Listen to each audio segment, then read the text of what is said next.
a Verizon post-match interview. It's going to be Wardell who's jumping on the line. First and foremost, hi Wardell. It's been a while. Yeah, what's going on, man? What's good? I'm chilling. You're looking I'm chilling. buff, Wardell. I've been watching those workout streams, man. You gave me inspiration to build my own gym as well. So congrats, dude, on that victory. Appreciate that.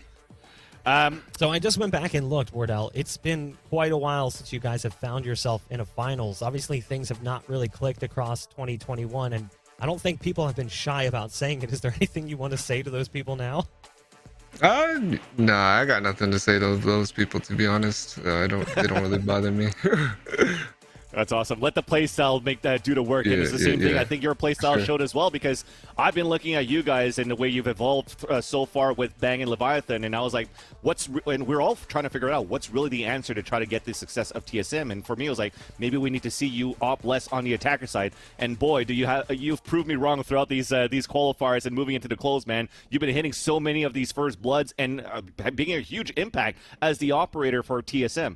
And that said, though, I want to talk about that because we're moving into this third round where you're always buying this operator on that third round glass cannon. How does that play out for you guys so far here as gelling together and activating you as the operator again and playing around you?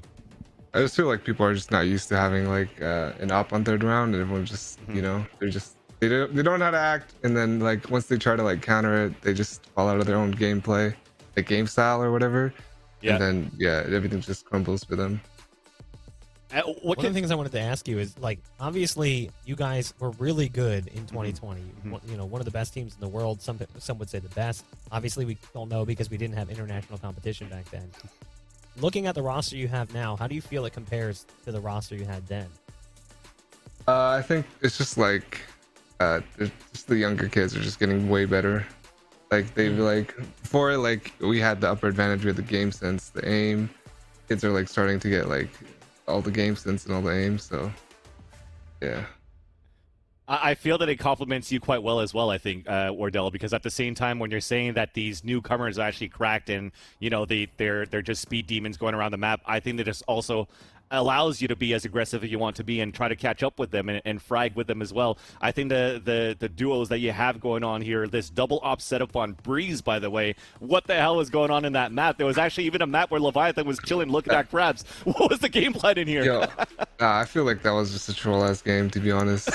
Everyone just messing around, you know.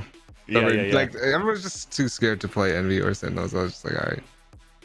I want to play Envy or Sentinels, to be honest. And I want to see that too. I definitely want to see that too. Sure. Last question I'll ask you. You know, you mentioned wanting to play Envy or Sentinels, but let's say you guys go to Challenger playoffs. You make it to Berlin. What team internationally do you really want to play against? I don't know. I don't keep up with that stuff. But we'll find out when you guys get to Berlin, right? I'm still on that. I'm still on that hopium and that copium here for TSM. So congratulations, here, man. Too. Thank you. Yo, Bach, you have a nice tattoo. Bro. Thanks, bud. I rate that. You know, I rate it's gonna that. be bigger one day. You'll see. We'll be at land and I'll be all covered, neck down. All right, it's good talking to you, brother. All right, yo, peace. Peace. Later.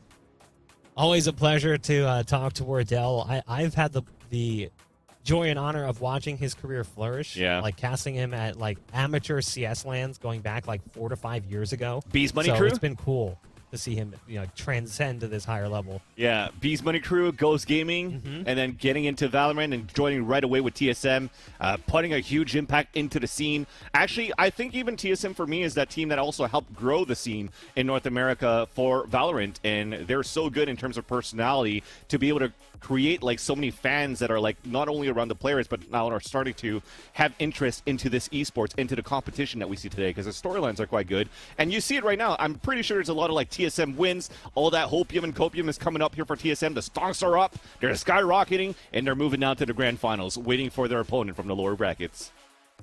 Well, I believe that's it for us. We're going to go ahead and things to a break. When we come back, we'll be jumping into that second matchup.